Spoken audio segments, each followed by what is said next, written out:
Aloha, everyone, and thank you so much for tuning in to another week of Trauma Recovery University. I am your host, Athena Moberg, and with us, of course, is your incredible co-host, Bobby Parrish. And this is Trauma Recovery University. Are you in the right place? Who are we?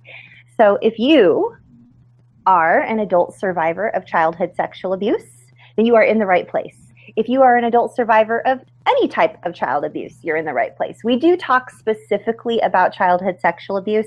However, we have received lots of correspondence from you to let us know that the information and the resources that we provide for you for free are very helpful for any type of child abuse, not just childhood sexual abuse. So if that is you, then welcome, welcome, welcome. We are so excited that you're here. If this is your very first time joining us, I want to just give you a very special welcome and let you know that we have hundreds of hours of video on our YouTube and Roku TV channel. And we also have over 100, close to 200 printable resources for you on our website. So to get access to those, it is free, just as a thank you for being a listener, viewer, subscriber, or just an awesome survivor. You can access these resources complimentary by going to one of our websites, either NoMoreShameProject.com or TraumaRecoveryUniversity.com. You will see a button or a tab somewhere on that website that says Downloadables. All you got to do is click on that button and you will be given access to tonight's resource and to our entire library of downloadable one-page resources. These are in a PDF format, so they're good for if you are on a Mac platform or if you're on a Windows platform or if you're on mobile or on a tablet. You can access these, you can print them, you can save them, you can share them with anyone you know. They're just our gift to you. So if you are listening on a podcast and you're finding us on an audio version, we want to invite you to watch us on our Roku television channel or on our YouTube channel. And you can find us very easily by just doing a quick search on Google for Trauma Recovery University. So thank you so much for being here every week. Bobby Parrish and myself, Athena Moberg, we show up every week with a new topic and we answer your questions. You, the adult survivor of child abuse, and we do our best to answer your questions. And every single week there's a new topic. So this week's topic is childhood sexual exploitation and human trafficking.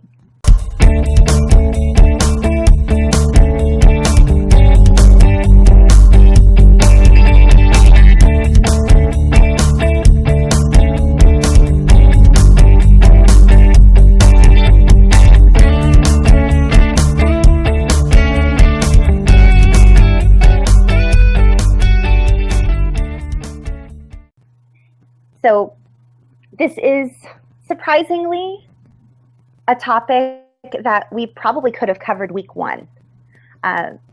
Human trafficking and child sexual exploitation is something that is alive and well in nearly every country and one of the least talked about topics.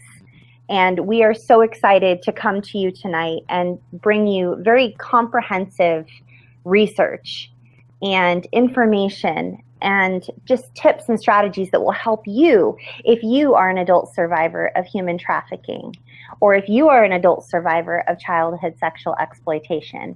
If you are struggling or if you know someone that has been trafficked or exploited or has been abused as a child, please feel free to give them our information. At the end of this broadcast, Bobby has a couple of really awesome, very brief screen shares that will help you get in touch with us and send us any questions that you might have. So welcome, and I want to just really quickly give a very special thank you to our incredible community that shows up here live every week, supporting one another in two places actually now. In the Twitter chat stream using the hashtag #NoMoreShame, and also over live on YouTube Live, there is a little chat box over there, and it's getting quite a lot of traffic during our live streams over the past 3 to 4 weeks. So again, we show up here every single week, Mondays, 6 p.m. Pacific, 9 p.m. Eastern. And this is the second of 3 Twitter chats per week. Bobby is going to go ahead and share with you and tell you all about those. But we do want to just say welcome, welcome. You are safe here, and we're so excited that you've chosen to join us. So I'll take over the Twitter stream for you if you like, Miss Bobby, and you can share everything with everybody. Okay. Hey, everybody. We are so happy to have you with us. This isn't an easy topic. In fact, I think it was surprising this morning when we had our first chat of the week how difficult a topic it is to discuss. Even if you are not a victim yourself of human trafficking or sexual exploitation, the depth to which the pain can go discussing such a horrible thing happening in our world is significant. So before we talk anymore, I want to issue a trigger warning. This broadcast will discuss childhood abuse, human trafficking, and especially sexual exploitation trafficking. So take care of yourself, be very gentle with yourself, and just go ahead and walk away if you feel overwhelmed. And you can come back to the video or the podcast anytime you like. It'll be up on YouTube within a matter of moments after we're done. So please, even if you don't anticipate this being triggering for you, just anticipate that it might. It's a heartbreaking topic to discuss. When I started doing the research and I saw the reality that purchasing a person to traffic to any number of countries for any number of activities is $90. $90 will buy you another human being. That's horrific. It's heartbreaking to know not only that that can happen, but that happens every day, day in and day out. So again, big trigger warning, and please take care of yourselves as you watch tonight's broadcast. If you're in crisis now or you need help urgently, if you're in the U.S., you can reach out to RAINN. That's RAINN. It's the Rape, Abuse, Incest National Network, and you can contact them at 1-800-656-HOPE, HOPE. RAINN also has a 24/7 crisis chat on their website. Tripped over my tongue there. And that's available 24/7, 365 at their website, rainn.org, RAINN.org. If you're in the UK, you can reach out to the Samaritans. They are an incredible organization that offers a lot of ways to get in contact with them, hotline, email, text, and some of them, whoops, I have to make my phone be quiet. Some of them even have local offices that you can go in and talk to someone in person. If you'd like to contact them by phone, that number is 116-123. You can text them at 07725909090. And you can email them at jo@samaritans.org. If you're in Australia, your hotline number is 131114. Still working on memorizing that.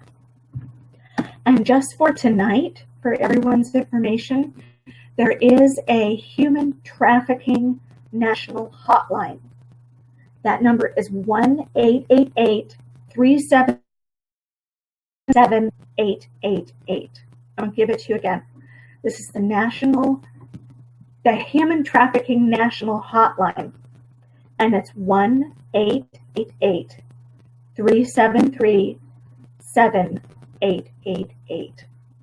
So if you're watching this and you are being trafficked, if you know someone who is being trafficked, or you know something about people who do trafficking, who traffic people, please call the hotline to get information, to make a report. They have resources to give you if you're being trafficked.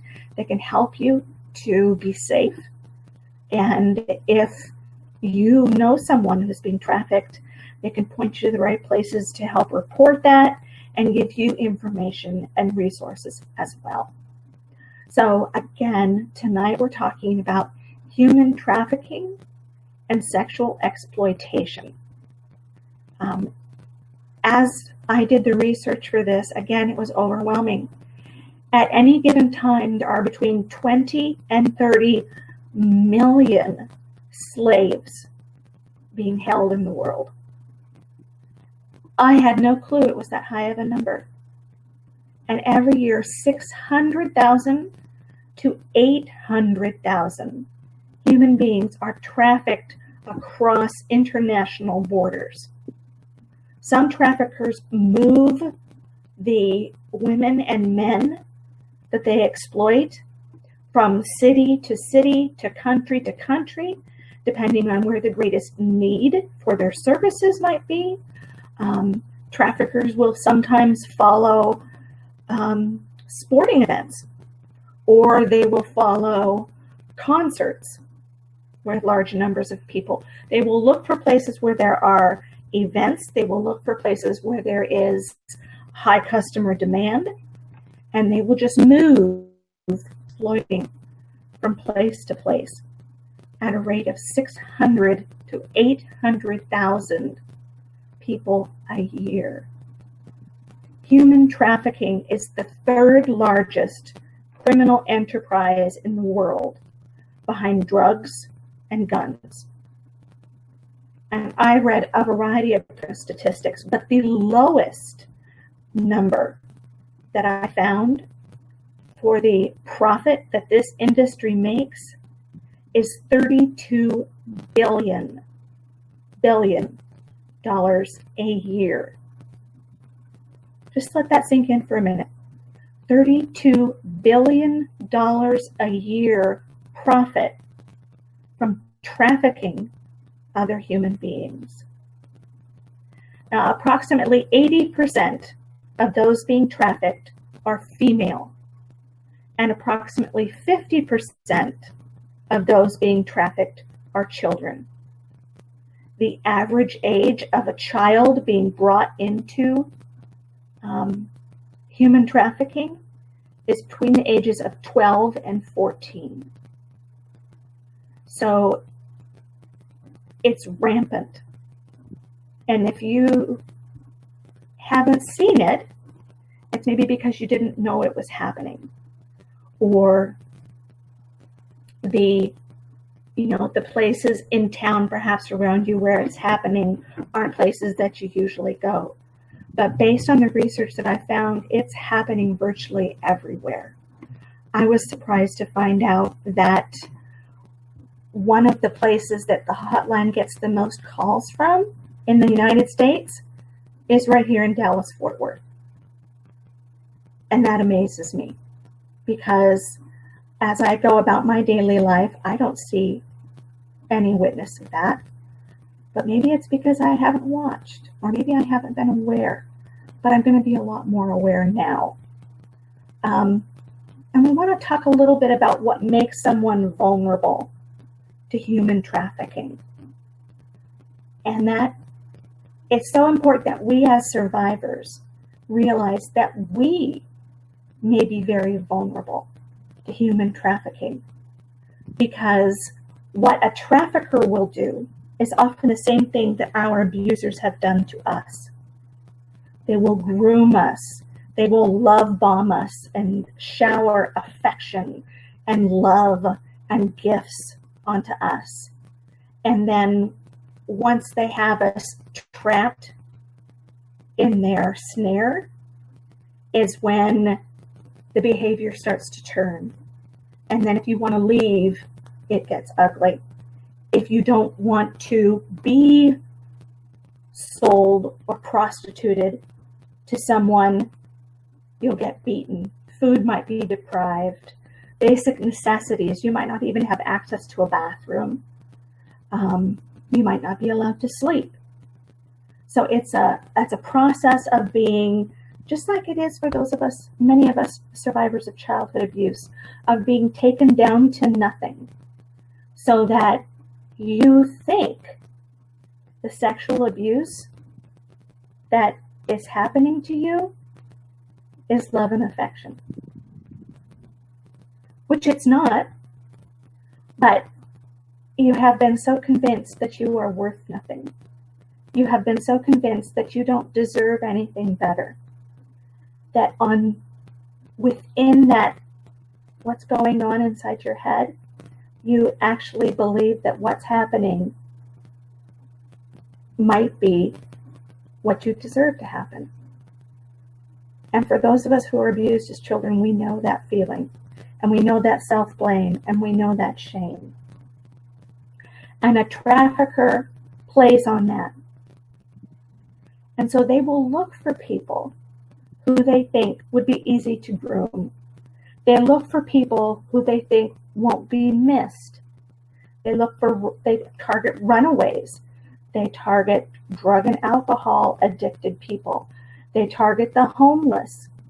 And they look for people, the most vulnerable people, who again won't be missed if they disappear. Sometimes they will bring in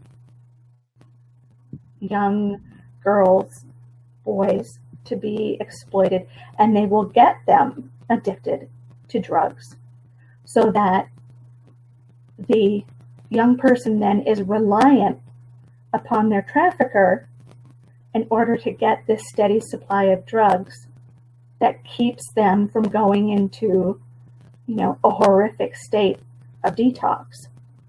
Unwanted detox, unsupervised, which we talked about a couple of weeks ago during addictions, can be deadly.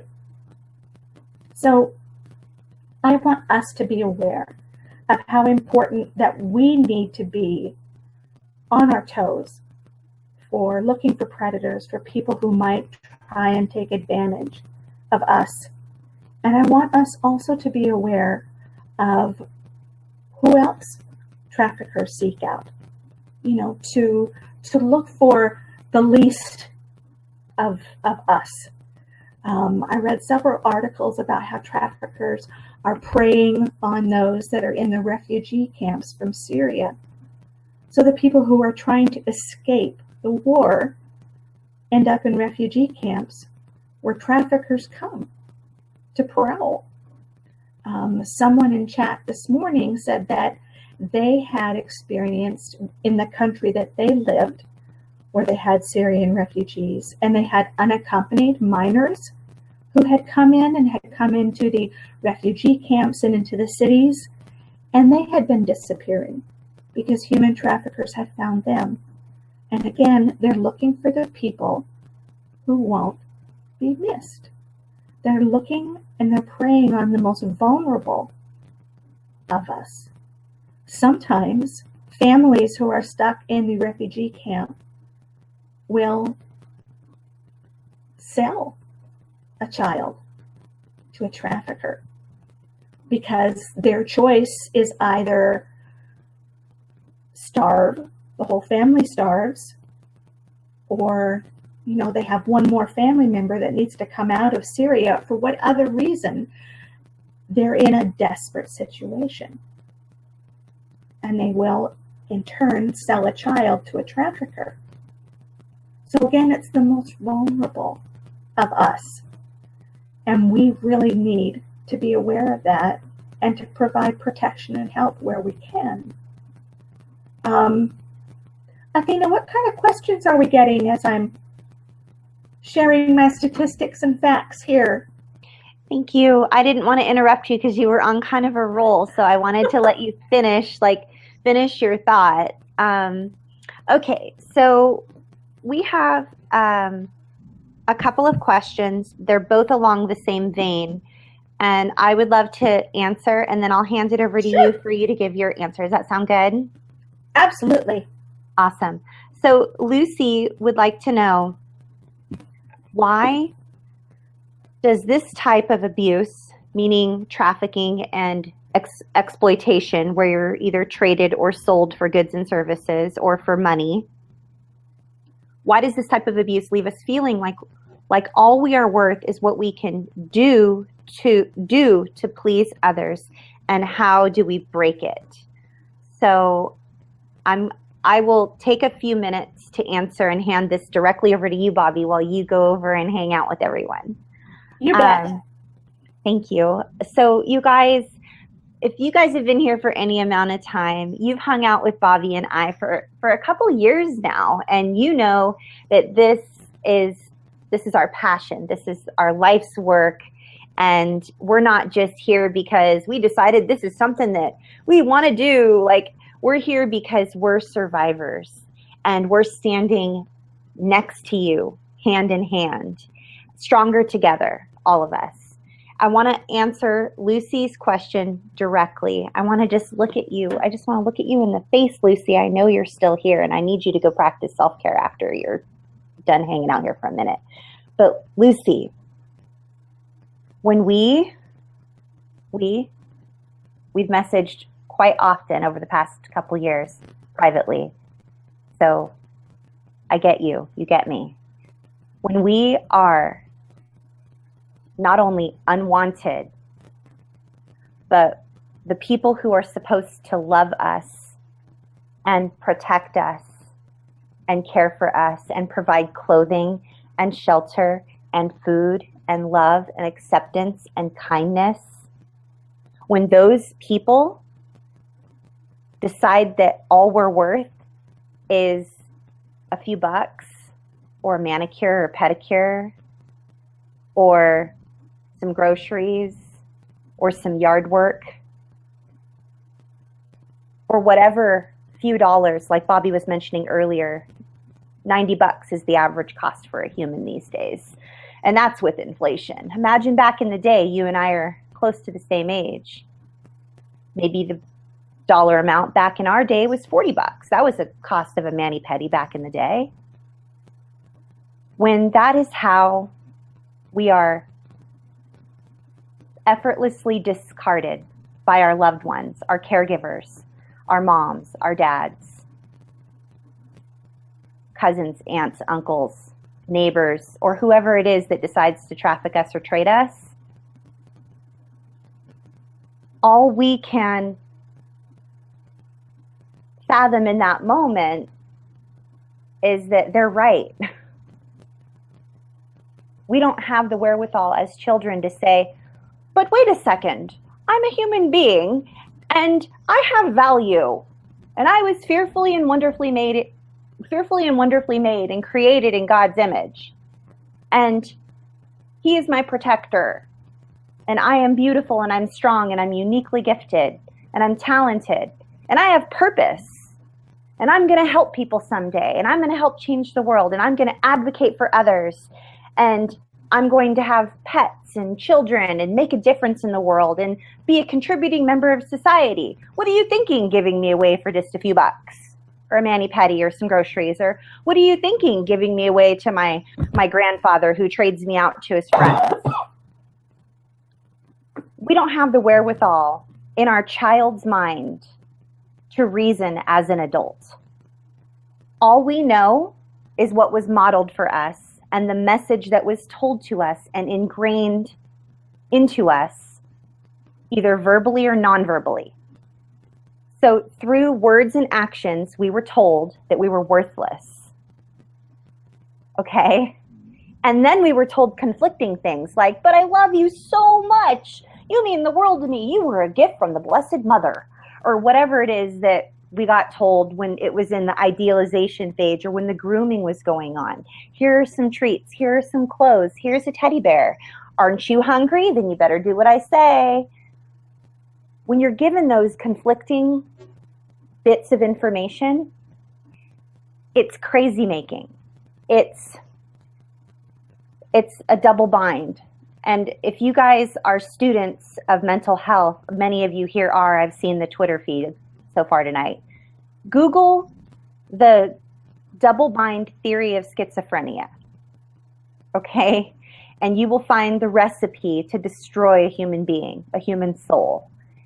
Now, somewhere along the lines, our caregivers got a hold of that recipe on how to destroy a human soul.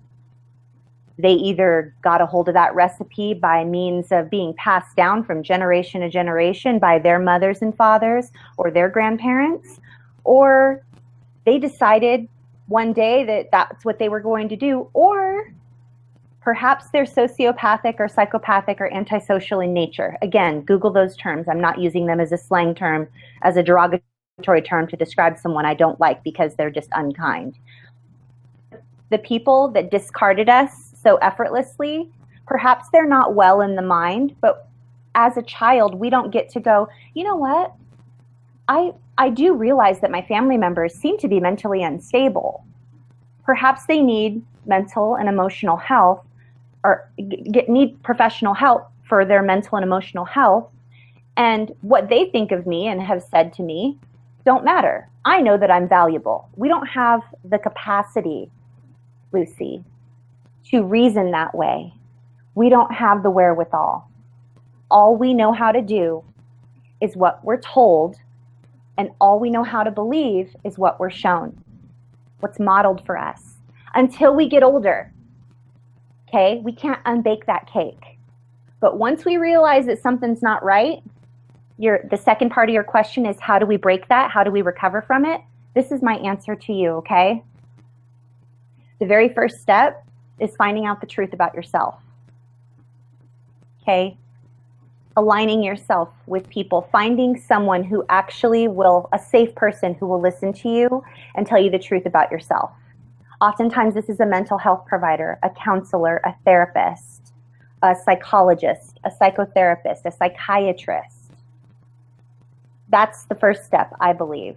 The second step is going through a grieving process with professional care, coming to a point where you're able to feel all of your feelings and not numb stuff or avoid them.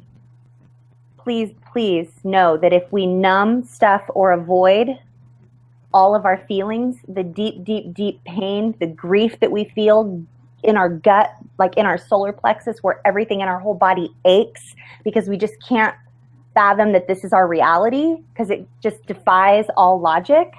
If we don't feel all of those feelings and allow our entire body to ache and work through that pain, if we numb it, stuff it, or avoid it, it will pop back up when we don't want it to and smack us right in the forehead. Right when we're in the middle of a great relationship or going to get that new job or travel the world or move on in some stage of our lives. Okay, so find professional help, someone who believes in you, tell the truth about yourself, and then you got to grieve what you didn't have, grieving our innocence, grieving the relationship we thought we had with our loved ones that was a fairy tale and a fantasy, and somehow accepting the fact that that relationship that we so desperately have wanted our whole lives does not exist. If someone shows you what they're really like, please believe them, because it is not often that people change. If you approach someone and you let them know, the way you treated me when I was younger and the way you traded me and lent me out and you didn't believe me when I told you I was being sexually abused, that has destroyed me and has caused me a lot of anguish. If they give you any answer besides, I am so deeply sorry, I had no idea, will you please forgive me, how can I be part of the solution rather than the problem? If they say anything to you besides that, then you need to, in a healthy way, separate yourself from that person, okay? Establishing and maintaining healthy boundaries in your life is mandatory for you to fully heal.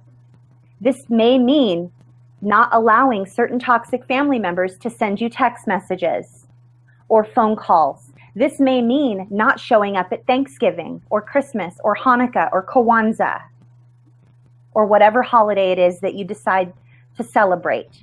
It might mean cutting off that relationship that you've had for so many years because you wanted to be the good niece or the good daughter or the good son or the good nephew or the good brother. It might mean cutting off relationships with people that you thought were in your corner, but they're really, really not. Cultivating a new family. a new family of healthy relationships that believe you and believe in you and cheer you on. Because as people in your corner choose to cheer you on and show you compassion and show you love and kindness, guess what? Over time, you start to have self-compassion and self-love, and you start to be kind to yourself. And that is how the shame doesn't take you down. That is the whole enchilada, in my opinion. Now, Miss Bobby is a master's level therapist, and she has a whole bunch more stuff that she's going to tell you that's going to be good. That is what's worked for me. I find out who safe people are. I cultivate safe relationships. I go no contact or low contact with toxic family members. I establish and maintain extremely healthy boundaries. I surround myself with people that believe in me and that are rooting for me. And then I see how they treat me. And then I use that as a model for what I'm worth, and not the old tapes that play. And that's how I've been able to recover. Am I perfect? Have I arrived? Heck no. I had a really rough day today, actually. Bobby and I were talking off the air, but you know what? Rough days come and rough days go, and they don't keep me down as long as they used to. Lucy, if you're still watching, this has all been for you. You matter. And for any of you who are watching right now, you matter. This is for you. If you were sexually exploited or otherwise exploited, traded for yard work or a drug mule or whatever it is that has happened to you, you matter. And we believe you. And you can heal. You can heal. You just need to surround yourself with healthy people. You need to learn the truth about yourself. And you need to establish and maintain healthy boundaries with toxic people and cultivate relationships with safe people. And don't forget about the grieving. You got to feel all the feels. You can't numb stuff or avoid, or else it'll all come back.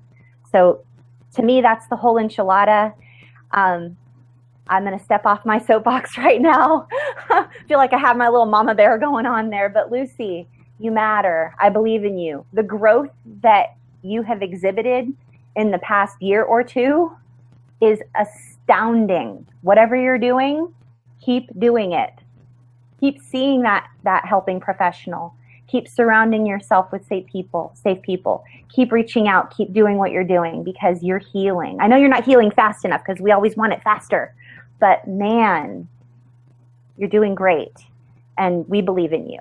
So I'm going to hand this back over to Miss Bobby now. And thanks for allowing me to get on my soapbox there for a little bit, Bobby. Well, we've had a lot of people talking about, I had this happen. Is that sexual exploitation? People have been talking about webcam modeling. And yes, there are women who are forced into doing webcam modeling. It's highly exploitive. People talking about, being shamed into do things, having to make videos, trading, being forced to trade sexual behavior for food. Yes. I got the definition. I mean, as you know, Bob, because we've done a lot of research on this. Remember that gal Christy that did the human trafficking survey at the beginning of the year? Yes. So the way she succinctly wrapped it up was, the moment money changes hands or goods and services are traded for anything that you've done as a human being, that's exploitation. That's trafficking. Yep. Exactly. If you are, but that puts it into a whole nother perspective. And Lucy, you asked, why is it that I feel like all I'm good for is being sexually exploited? And I'll tell you my answer for that, and maybe it will resonate with you. But growing up, the reason I felt all I was good for was sexual exploitation. And I felt this probably up until my late 20s, was because that was my life. as a child. The only way I got affection, okay, keeping in mind that the affection and the attention I got was completely perverted, but the only way I got any was through the sexual abuse. The only way I got any gentleness, kindness, tenderness, okay, yes, and absolutely keeping in mind that they weren't actually those things, but to me, in my child's mind, a child who comes into the world desperate and hardwired to want their parents' love and affection, any scrap of that they show you is going to be like food to a starving human being. So no, I didn't get goods or services or money in exchange for my sexual abuse. I got what I thought was love. It's currency. Yes, exactly. Right. That was the currency that I was trafficked with. Sex was the currency that I purchased love. Okay. It wasn't actually love. It took me a long time to figure that one out, though. Probably until my early 30s, until I figured out, no, that's not actually love. But as a child, you have to remember, as we look back on this, Lucy, look back. Anyone, look back on your childhood. You can't look back and judge what happened with your adult mind.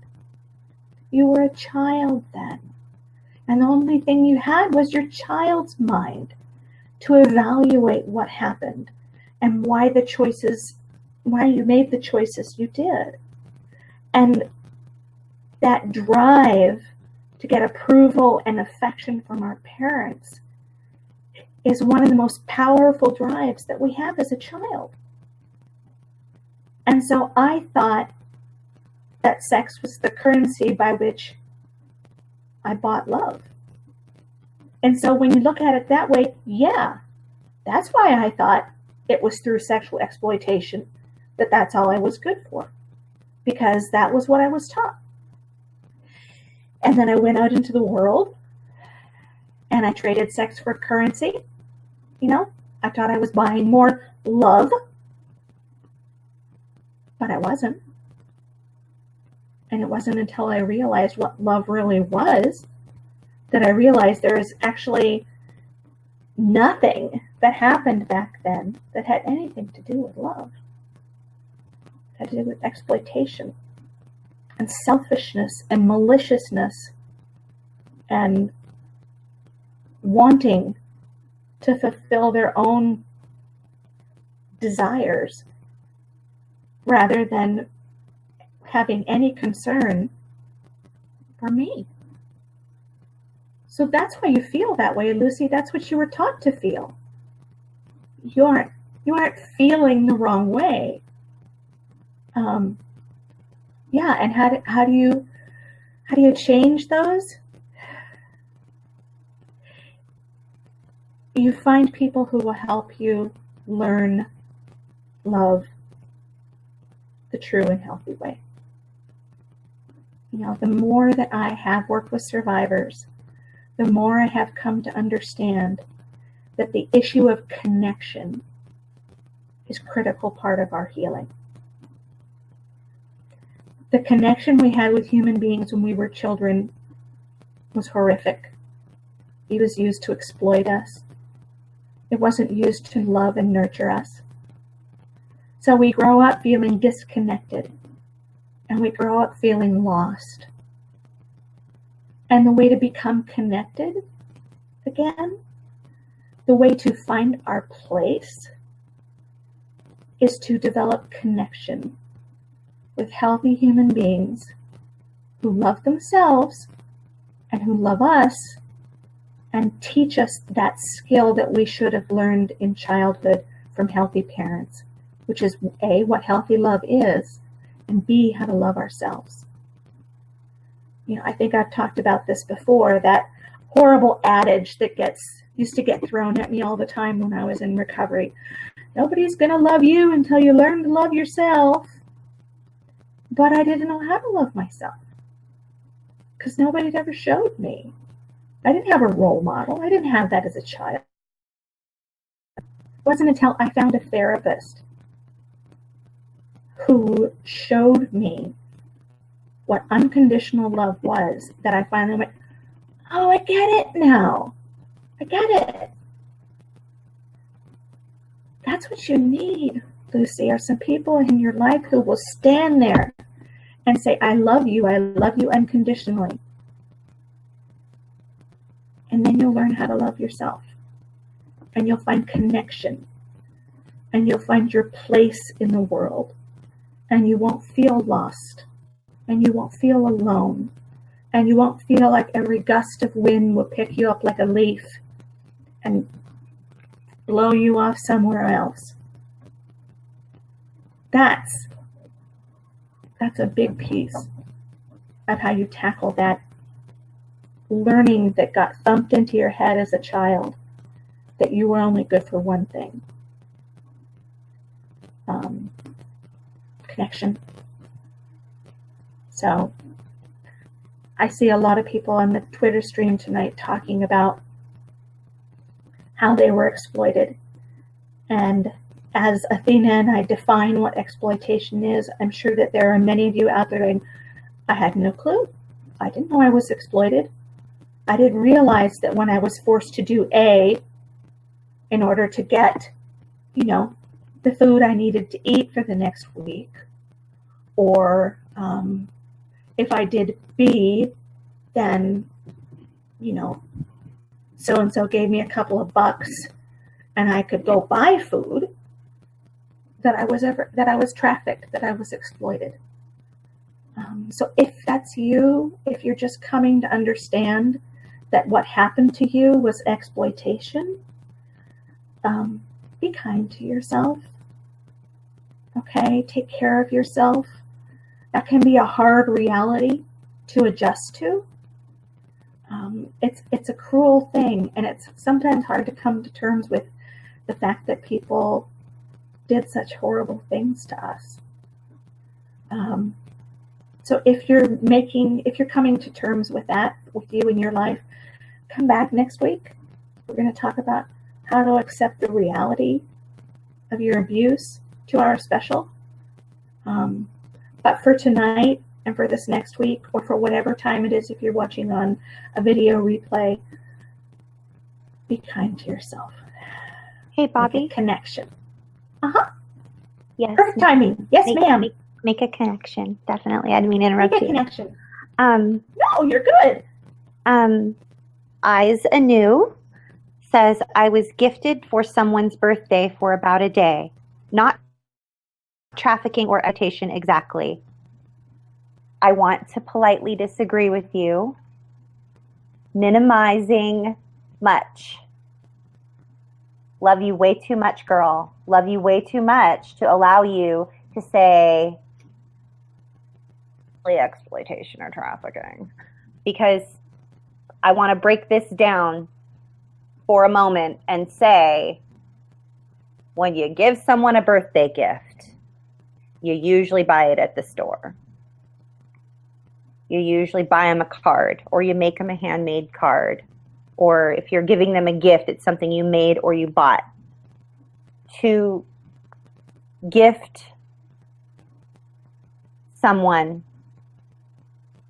with another human being, in my personal and professional opinion, is not only exploitative in nature and sinister and evil, but that is a degree of trafficking. Now, they don't have to be on the black market advertising you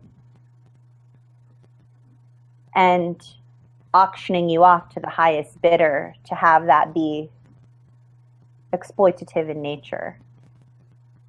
Exploiting someone is when you meet your needs or the needs of another person at the expense of someone else. And in my opinion, that is exploitation. And the reality of that in my own life has brought me to new levels of grief that I never knew existed. Because for some reason, it was easy for me to believe that I was abused. Abuse, abuse, abuse, abuse, abuse, abuse, abuse, child abuse, abuse, abuse, sexual abuse, abuse. It's almost like you're desensitized to it because it's something that we hear so often, at least in my world. But then to learn that I was exploited and trafficked, like the definition of what trafficking is, like I thought that was when you got like smuggled in like vans and sent places and like, you know, for long whatever. But turns out that the things that I went through match up with the definition that I'm explaining to you. And that is that typically gifts have a price tag, and that price tag was satisfied with you in whatever way it was, whether it was yard work or doing dishes or sexual favors or companionship or whatever it might be. That's why there are escorts. Sometimes escorts they're voluntarily in that field of work and they like it, but sometimes they're not, and sometimes they're forced to go be escorts for other people. So it may look to some as though the line is sort of fuzzy, but in my opinion, I see the line as pretty clear. Bobby, your thoughts on that? I think sometimes, I agree with you, Athena, I think sometimes the big world looks at sexual exploitation and trafficking. Like sexual exploitation is on this end of the spectrum and trafficking is on this end. So this is where you start. So like Athena said, anytime goods, services, money change hands to quote unquote purchase sexual services, that's exploitation. Okay? And then people will say it kind of goes along a spectrum. And about here's where they start the smuggling people in vans. Here is where they get people addicted to drugs and stick them in the webcam modeling studio. And they keep feeding them the drugs and feeding them the drugs until that's their whole life and they have nothing else. And if they don't continue to do the webcam modeling, their life is going to be even, more hellacious than they see it as right now. And it continues to that extreme to where you are sold your whole life, $90 to another human being, to where you're, trafficked across state lines, you're trafficked across international borders. You're hauled around from city to city to city and, sold to the highest bidder repeatedly. So I think that the world looks on it more like kind of I can't make my hands go the right way to make it look on the camera, a spectrum, okay? And all of us, if you endured childhood sexual abuse, then you were exploited because you were forced to trade sexual services for what you thought was love, or you were forced to trade sexual services for what you thought was this person then leaving you alone for the next 5 days, or keeping the peace, or whatever it was. There was a trade-off. But I think the world doesn't start to recognize exploitation until the goods, services, money change hands. And then it travels along that spectrum until it turns into what most people will recognize, which is trafficking. But for the purpose, exploitation is as soon as the trade happens, that's it, you're being exploited. And I agree. If someone gave you as a gift to their friend for birthday, that's definitely exploitation. And it's hard. It's hard to understand that, to look at the reality of the fact of someone who is supposed to love and protect you traded you away as a birthday gift. It's horrible. And it breaks my heart that that happened to you. It breaks my heart that each of us were treated the way that we were. And frankly, I think all of you are worth $90 million, and not one of you is worth just 90 bucks. It's hard stuff. It's hard to recognize that reality. I was replying to someone on the Twitter stream that said, I told myself it was love. You know, when I was being abused as a child, I told myself that it was love because the alternative reality was even more painful. And that's true. For a lot of us, it was easier to say, to twist in our minds, this must be love, than to accept the reality that the people who are supposed to love and protect us have betrayed us so horrifically. But it's never your fault. Never your fault. Whatever you were forced to do, never your fault. Okay? You have no shame, no guilt. None of that belongs to you. Okay? So do the best you can to kick that to the curb. You know, get help, seek connection. You know, find those people who are going to stand up and remind you, nope, you don't deserve that. Nope, that's not real love. You know, and they'll just affirm you and encourage you and support you over and over and over again as much as you need it.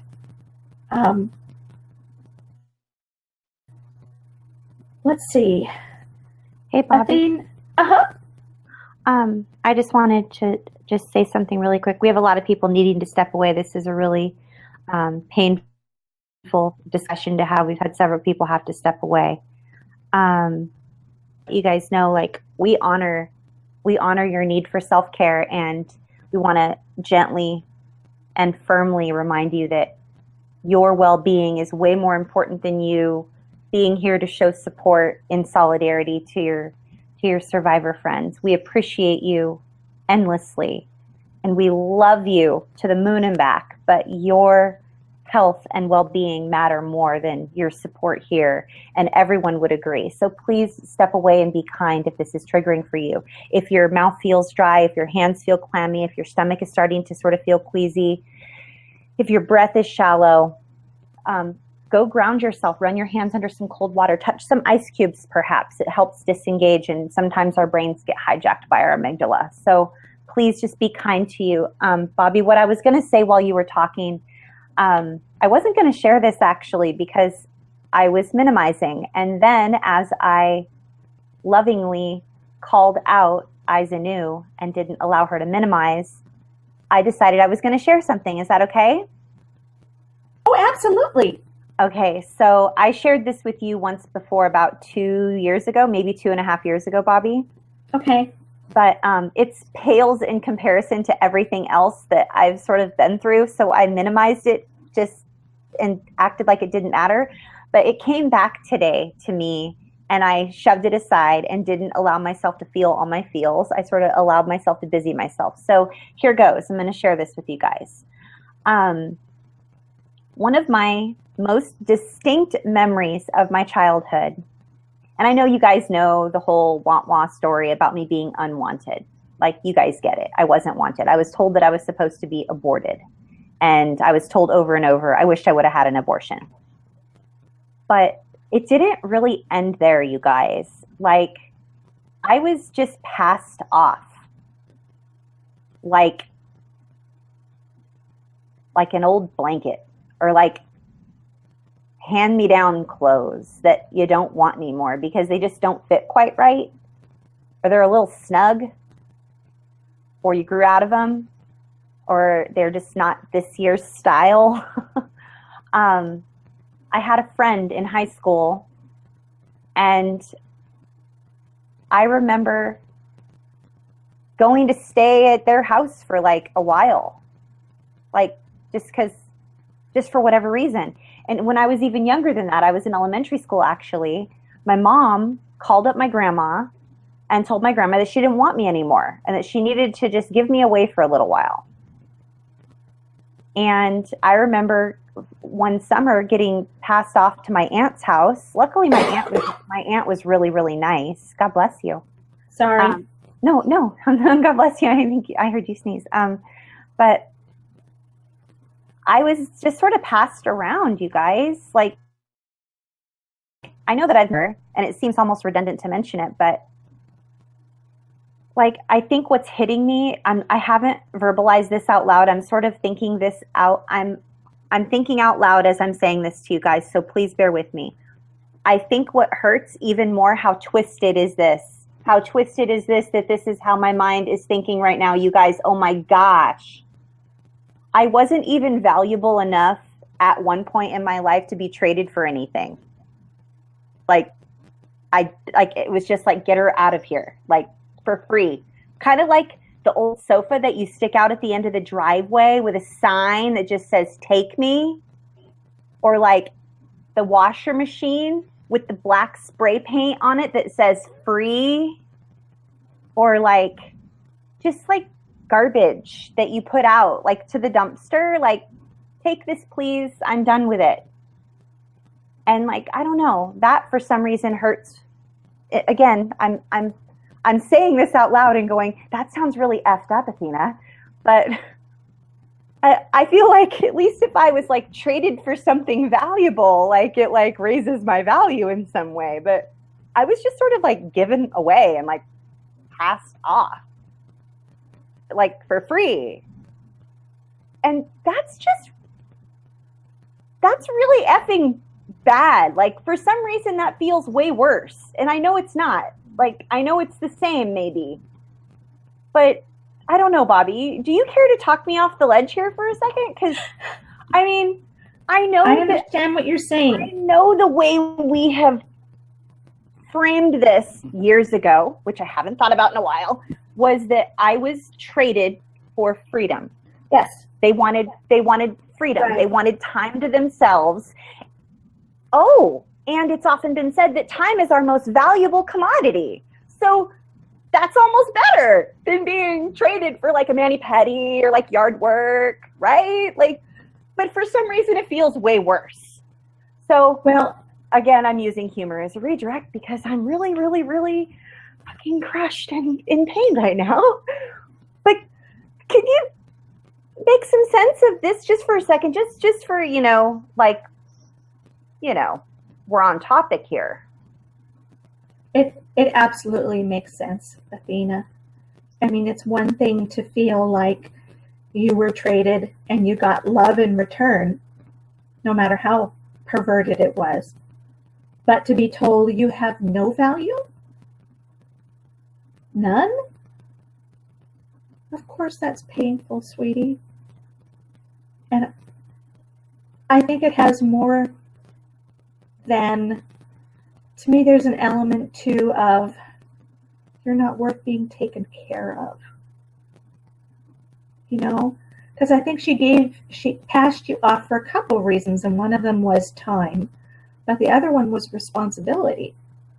She didn't want to have the needs of a child in her life. She didn't want to be burdened by raising a child. And that's a horrible message to send to you. The fact that you not only brought her no joy, but you were seen as such a burden that she'd rather get rid of you than keep you. And I think that that's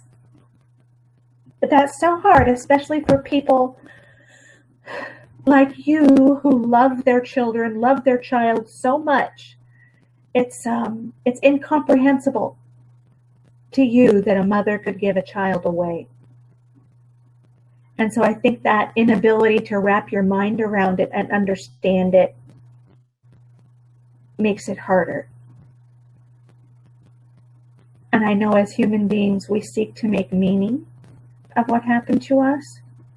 And sometimes the only meaning you can make out of something is the horror of the reality of the truth, which is that your mother saw you as a burden and a commodity for which she could trade to get what she wanted, or she could give away when you didn't suit her purposes.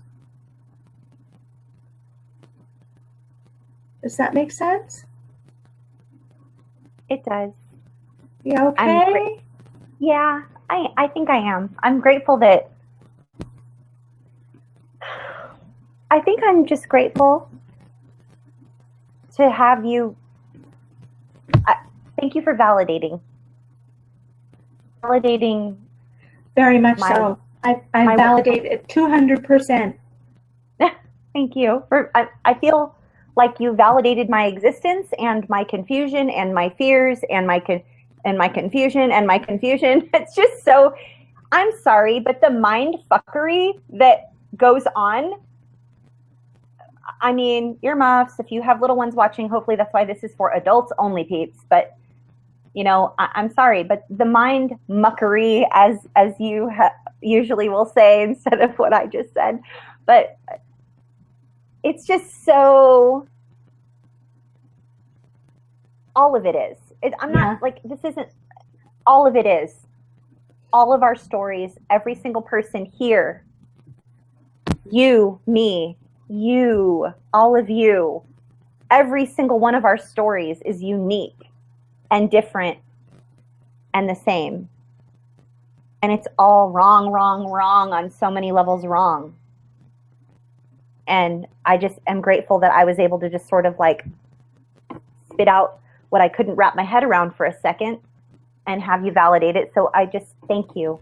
I thank you so much. And, you know, you guys, if you're watching this video and you can relate to all these things that Bobby and I are saying, the story that she shared with you, the stories that all of our peeps are sharing, that just leave a comment below and let others know they're not alone. Please. Yes. I'd love for the comment section of this video to be one where people receive support so that they know they're not alone and that we're standing in solidarity with them to let them know that they do have value and you do have worth. And even if others don't see your value and your worth, we do. So anyway, thanks, Bobby. You're welcome. Can we move on to the one page? Yeah, that's a great idea. Thank you. Let's see here.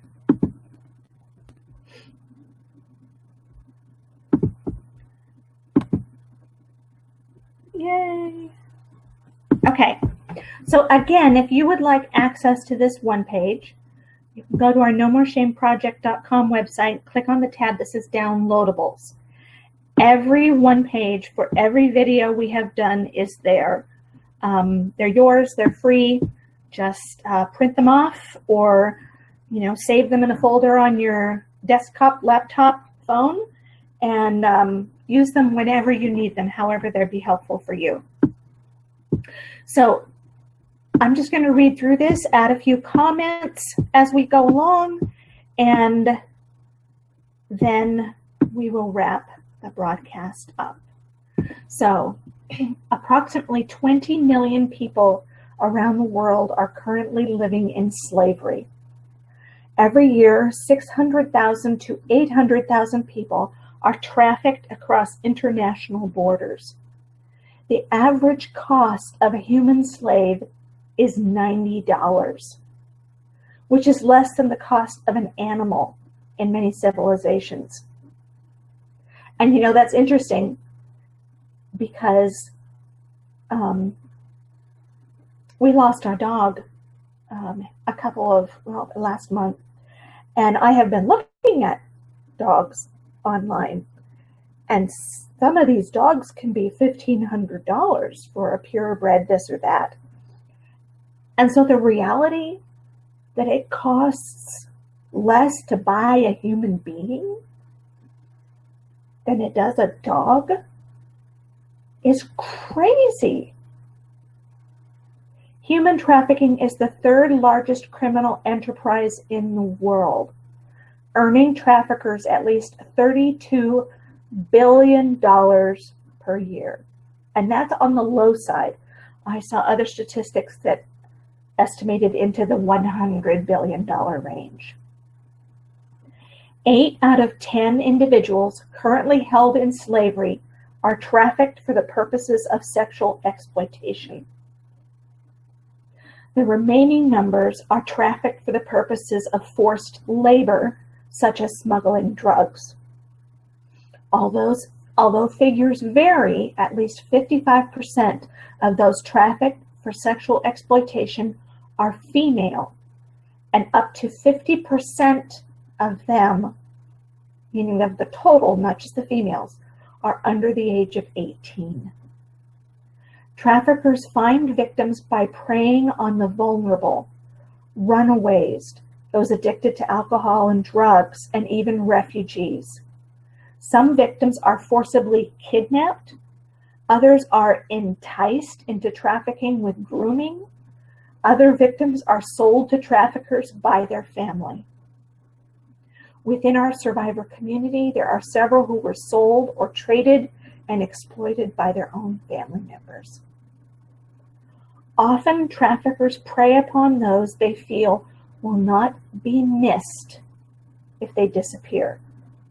Those of us sexually abused as children can be particularly susceptible to traffickers because we are already programmed by our groomers' abuse. We have been taught we are not worthy of love, or that we get love. The only way to get love is through sexual behavior. We can quickly fall under the spell of a trafficker who initially showers us with kindness, affection, and gifts. But by the time we realize we are being exploited, we are already trapped. Exploitation grinds down our self-worth even further. We feel powerless to fight back or leave. Those holding us captive may threaten our lives or beat us if we try to leave. Access to food, clothing, and even basic necessities may depend on how well we fulfill our quote-unquote duties. If you are being trafficked or you suspect someone is being trafficked, please contact your local police or reach out to the National Human Trafficking Hotline.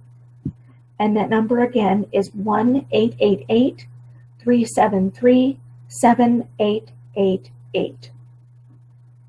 And this is important. Before you make any attempt to rescue someone from traffickers, please seek the advice and assistance of law enforcement or trafficking experts.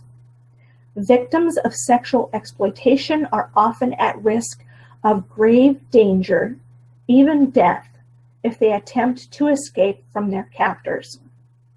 You are also at risk if you help someone escape without seeking professional guidance. Please seek professional guidance before you act, if at all possible. If you have been sexually exploited or trafficked, please seek experienced help to facilitate your recovery. Overcoming the damage done by sexual exploitation is very difficult to do without professional guidance, but it is possible. You deserve to live a life free from the after effects of exploitation, trafficking, and abuse. Please reach out to RAINN at 1-800-656-HOPE if you need help finding a qualified resource to help you in your recovery journey. As a survivor of sexual exploitation and trafficking, please always remember, you are not alone. What happened was not your fault. You can recover. You deserve high quality support and recovery assistance. Your choice to pursue criminal charges against your captors is entirely yours to make, and you are welcomed to join our safe community filled with other survivors, while you will receive the support and encouragement you deserve. There is strength in numbers. Begin in community with countless others who have lived your pain. This will help you to feel stronger and less ashamed. We have organized virtual support groups where you can practice new skills and become adept at creating healthy habits. Ask us about getting plugged into free online support groups for survivors. And if you're looking at this at a PDF, you can click there at the bottom, and that will take you to the page that has all the information. And there we go. But again, I really want to, I'm going to say this one more time. Don't try and get someone out of a human trafficking situation before you've consulted someone, experts, law enforcement. Leaving a human trafficking situation is a time when victims are at the highest risk of damage and even death. So if you can, if you have time, consult with experts. Call the National Human Trafficking Hotline, call your local police department and ask for information and help. You will increase the likelihood that you'll be able to get the victim out of the situation alive and well as yourself. So there's a lot of light bulb moments and processing going on here. Jack's processing. Sharon she had totally blocked it out. Joey didn't realize that what she said on here was even exploitation. She was just told that she was crazy, so she's really grateful that we validated her. Heather's husband lived a life exactly like identical to the stories that we're talking about tonight. Yeah, so I mean, there's so much, you guys. Same with Dawn, Grace. I mean, yeah, Grace, and then Lucy. Just, you guys, oh my goodness. You guys are amazing. Thank you for being here with us tonight. Bobby, thank you for going through the one page and just being your awesome self. You guys, thanks for being here tonight. We're going to transition our broadcast. I don't want to feel like I'm like Debbie Downing, like wah wah, wah wah. But we are going to transition our broadcast right now to welcome new people. If you are here for the very, very, very first time, we have a couple of screen shares that are super brief, and just let you know how you can reach us. How you can get plugged into Safe Community, or even send us an email or connect with us on social media, because someday you might need a friend. So for each and every one of you that show up here every week and are just so amazing and supportive of one another, thank you. Thank you for being here tonight. Thank you for just your presence. Your presence here in this community is valuable. We feel you, we hear you, we see you, we value you, you matter. And for those of you who are new and you're curious as to who we are and what we're about and how you can learn more or join our crazy, sometimes ridiculous family, but always kind and never abusive, then stick around, because we have a couple of brief screen shares. But to each and every one of you who are always here normally every week, we'll see you next week, Monday, 6 p.m. Pacific, 9 p.m. Eastern, on the topic of how can I finally come to grips or fully accept the reality that I was sexually abused as a child. It is so hard to wrap my head around. It is so deep. It is so multifaceted. There are so many layers. There's family, and there's people who believe me or don't believe me. There's my community. I feel like I don't even belong. Like, do I need to just sell all my stuff and move to another country? Like, just different steps on how it is that you can fully accept what it is that's happened. And more importantly, like, how do you pick up the pieces of your shattered life and move on in a way that's healthy so that you can experience wholeness? So that's next week's topic, and it's a 2-hour special. So we'll be here from 6 p.m. Pacific through 8 p.m. Pacific, 9 p.m. Eastern to 11 p.m. Eastern. And for those of you who are in Hawaii Standard Time with me, that is 4 p.m. Hawaii time through 6 p.m. Hawaii time. And then the week after that, we are going to cover the topic of validation. And then the following week, we are going to cover the topic of how to be assertive. If you're a survivor, you may struggle with feeling assertive. You may sort of enter the room sort of looking around and like looking at your feet and trying to find somebody you know and just really just feeling super not confident. So that was a request by, I believe it's Stephanie or Stefania. I don't know if I'm saying your name correctly, but she's a part of our YouTube community. And I believe it's Stephanie or Stefania requested the topic of being assertive. So next week, again, grasping that reality. The following week, validation and feeling validated, which is super important, which you guys saw live in person tonight. And then the following week is assertiveness. So I'm going to turn this over to Bobby, bid you all a very fond farewell. And Bobby is going to invite you guys to get to know us or send us an email or get connected with us on social. Yes. Oh, I just lost my screen share. That's okay. You're beautiful. We'll just look at you. You can just talk. I love that picture of us. I know. My favorite picture of us. Okay. These are ways to get in connection with us. I'll just make that bigger so that we can see it. There's our email addresses, BobbyLParish@gmail.com, Athena Moberg speaking @gmail.com, and No More Shame Project @gmail.com. On Twitter, I am Bobby L. Parish. Athena is Athena Moberg, and Trauma Recovery University is Trauma Recovery U, because there were not enough letters available to spell it all out. On Facebook, we have our Trauma Recovery University page. Bobby Parish Coaching and Consulting is my professional page. Bobby Parish is my personal page. Athena's professional page is Athena Moberg Speaking, and her personal page is Dawn Athena Moberg. You can watch all of our replays 24/7, 365 on YouTube, Roku TV, or Google+. Just do a search for Trauma Recovery University. You can watch us live every Monday night and also view our videos at bit.ly/Trauma Recovery U.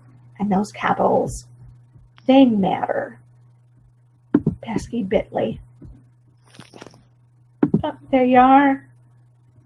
So I'm going to stop sharing that one, move that out of the way, and then we'll go to this one.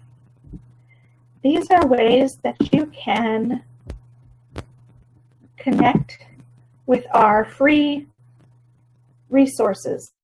And I lost, there it is. My juggling skills are not going well tonight.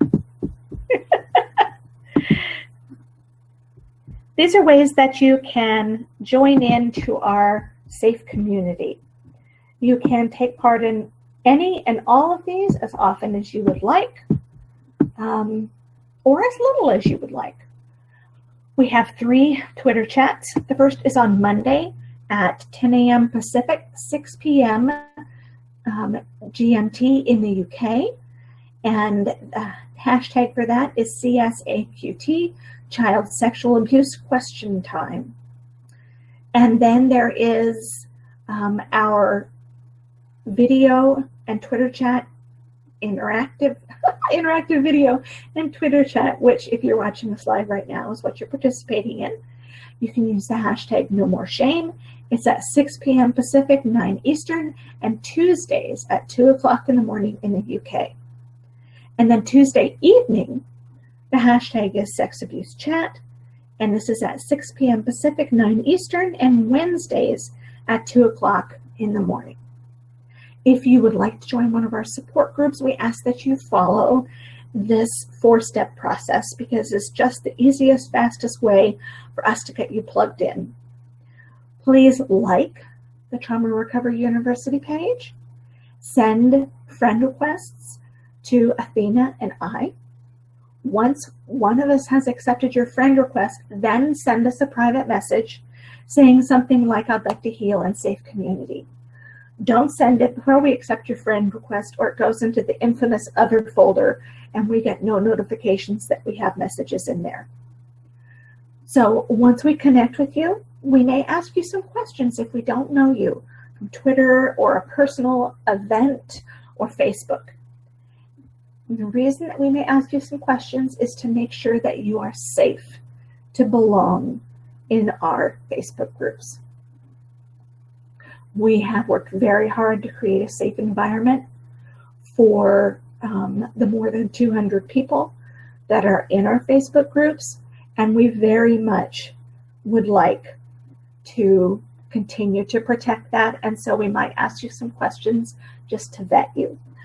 And once we finish doing that, we will welcome you into the support groups and post an introduction so that everyone can give you a rousing welcome to the group. And that's it. That's, as I say every week, that's all she wrote. Yes. I am so blown away by our community. Everyone is just so amazing. I just don't even have words right now. Seriously. I'm just like on the verge of tears with gratitude. They are amazing people, and I think that,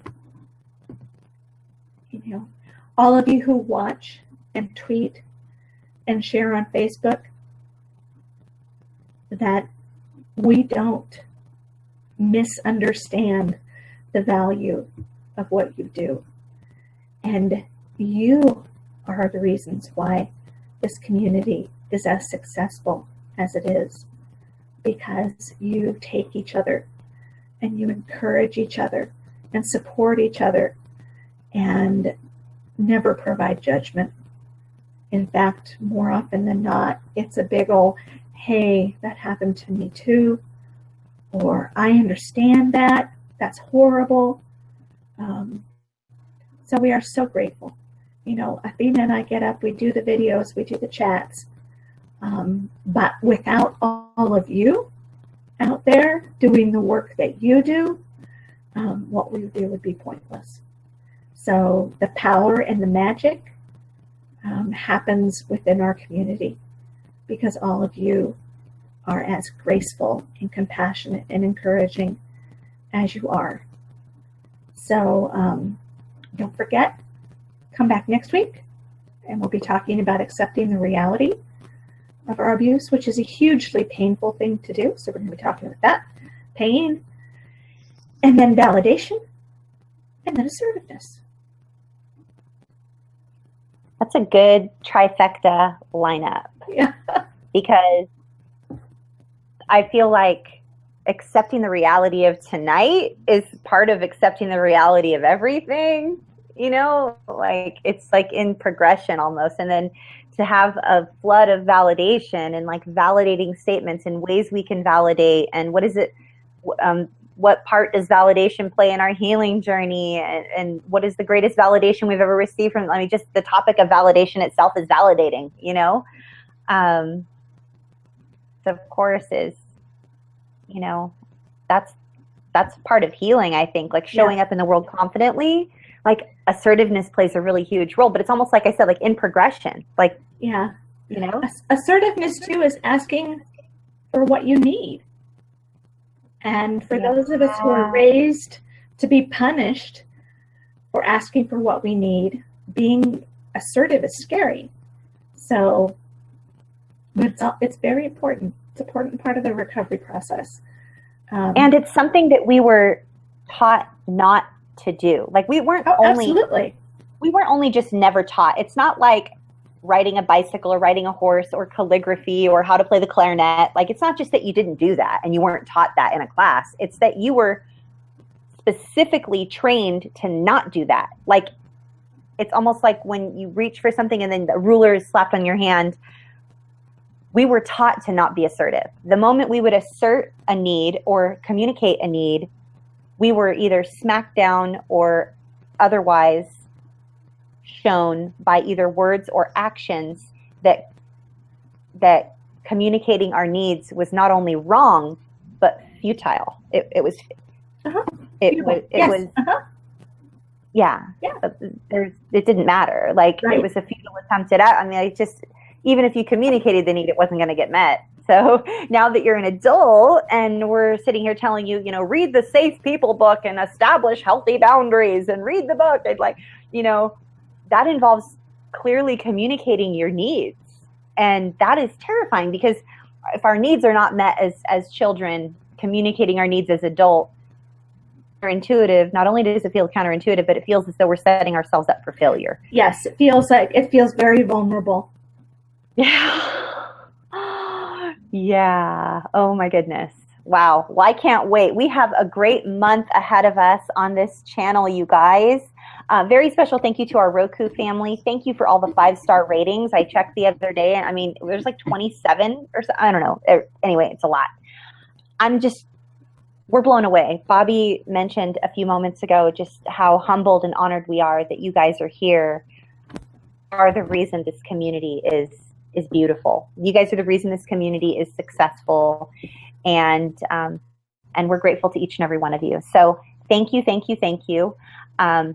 Let us know how we can best support you, and please, again, down in the comments section of this video, please use this as a support stream of sorts, letting people know that they matter and that they're not alone. And